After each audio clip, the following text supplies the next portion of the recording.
ও ভাই সাব, দিল্লির যন্তর মন্ত্রে ককরোচ জনতা পার্টি শিক্ষামন্ত্রী ধর্মেন্দ্র প্রধানের ইস্তফা এবং সরকারের দুর্নীতির বিরুদ্ধে জেনজি বিক্ষোভ শুরু হয়ে গিয়েছে। এই বিক্ষোভে ককরোচ জনতা পার্টির প্রবক্তা অভিজিৎ দীপকে এবং সোনাম ওয়াংচুক যোগ দিয়েছেন। सिस्टम हिलेगा, कॉकरोच जनता पार्टी।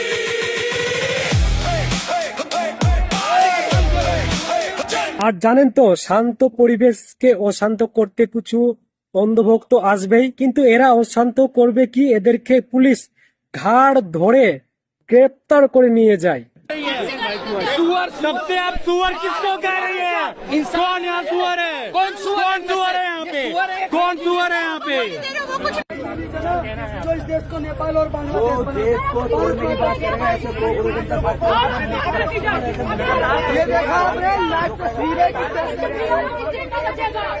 भाई देश विरोधी करने वाले किसी को नहीं যতদিন না শিক্ষামন্ত্রী ধর্মেন্দ্র প্রধানের ইস্তফা না হবে আর সরকারের দুর্নীতি এভাবে চলবে, ততদিন এই বিক্ষোভ চলতে থাকবে।